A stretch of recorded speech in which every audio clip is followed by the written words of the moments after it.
Then when it comes to the professionals, there is like Tiga. You know, somebody is a blacksmith, somebody is a praiser, a givel. No, Islam doesn't take that definitely seriously, because the only thing that Islam asks you to do is whether he is a Muslim. A Muslim girl should marry a Muslim man. A Muslim man can marry a non-Muslim girl. A Muslim man can marry a Christian or a Jewish girl, but the opposite cannot happen. So this I think. But when it comes to what we traditionally think to be the hindrances, like Gewel, what we call it, these praises, or what we call the blacksmiths or all that, Islam does not consider that.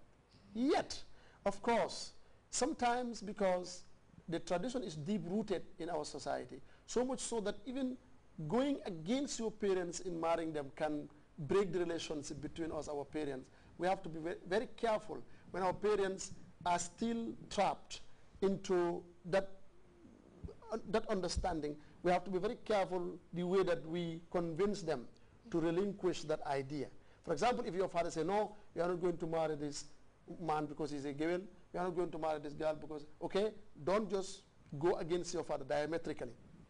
Go to your uncle, go to the other father, so can you tell my father this and that? So then he will understand and then you marry. Rather than going against her, then you will start having some problems. So those traditions and cultures and traditional tendencies are also very powerful.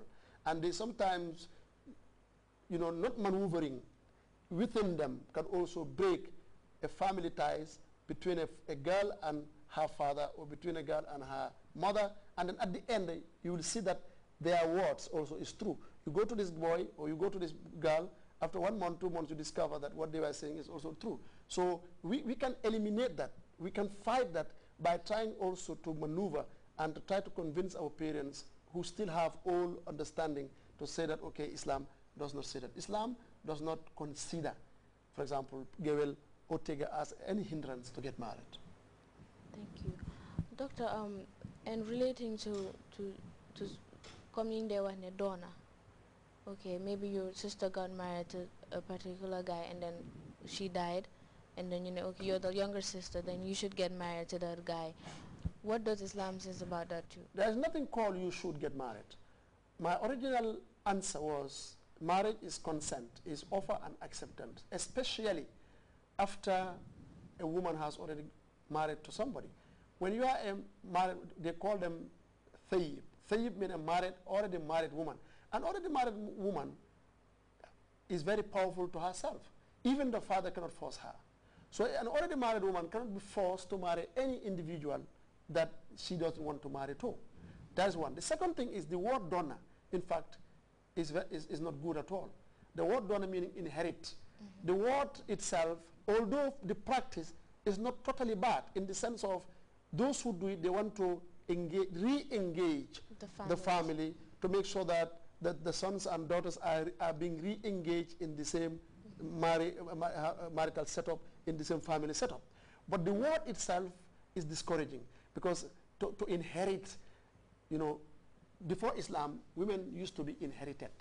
Before Islam, men used to inherit everything, including women. So when Islam came, Islam abolished inheriting women. So the word inherit, the word donor, in any language should be eliminated from our dictionary, because donor is the word that we don't accept. The practice, if the woman accepts the marriage, if the woman accepts the brother of the deceased, no problem, because it has a lot of good implications when it comes to resettling the marriage. But as long as she doesn't agree, nobody should force her. What should happen is, immediately after the death and after the period of wait, they should engage the woman and ask her whether do you love X or Y. If you say yes, then she'll go to marry. We don't call it donor. So the word donor should be eliminated, but the practice is not, it's not absolutely bad. But the fact that if the woman say no, everybody's angry, that's also very bad. Sometimes in certain societies, if the woman say no, I don't want to marry, then that woman is cursed. That woman is frowned at. These are things that we have to be very careful, because the woman has her independent and full right to say yes or no, and that should be acknowledged by everybody. Thank you. Doctor, before they just let us know that the time is not on our side, but what is the way forward? What are you advising parents and girl child in this? The way forward is topic? education, education, education. And the girl child also, what I advise them is to be themselves, is to take education seriously and avoid falling into the trap of fornication as early as possible.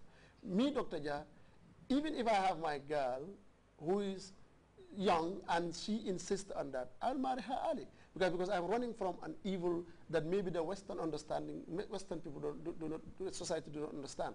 For us, fornication and adultery is a major sin. So running from that major sin into marriage, there's nothing bad about it.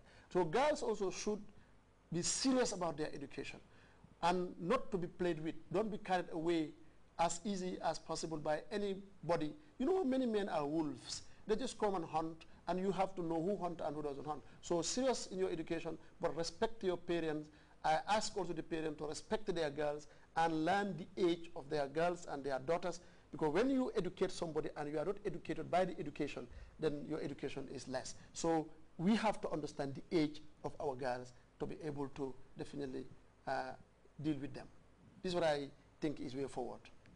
Doctor, your final words to close? My final word is to thank you and to thank the program and those who are behind it, the technician and the GRTs, and those who would, the audience who would listen, and hope that they will listen it and carefully try to follow it. We thank you very much and thank everybody.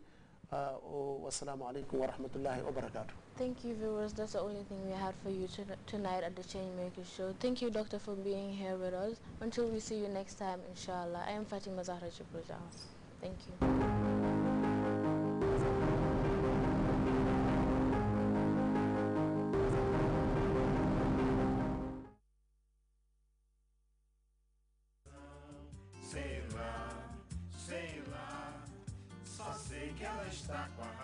Seize the Day. Seize the Day. A compelling blend of drama, passion, and misery. Luciana is young, beautiful, and rich. Her moments are fun and never-ending. But a close look reveals an insensitive and envious girl.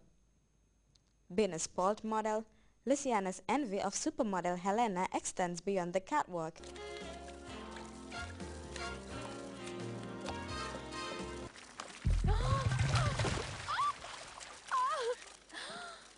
Are you okay? Get away from me. You must be happy with what happened. It's a curse. You've cast a curse on me. Oh, my God. Helena meets, falls in love, and marries Luciana's father, Marcus. Dad!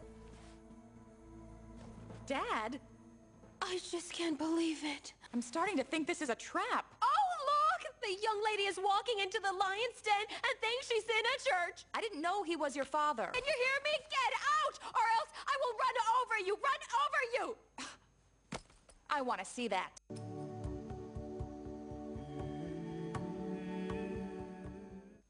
Luciana's selfish life is the synthesis of everyone around her, until a fatality changes the scene completely.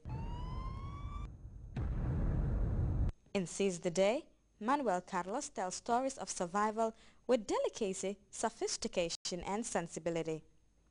It is about rediscovering ourselves, about moments when we find the strength to get up. The theme, therefore, is to seize the day, because life is worth living. Sponsors invited for this captivating blockbuster. For details, contact GRTS Marketing. 2, 3, and go! Seize the Day.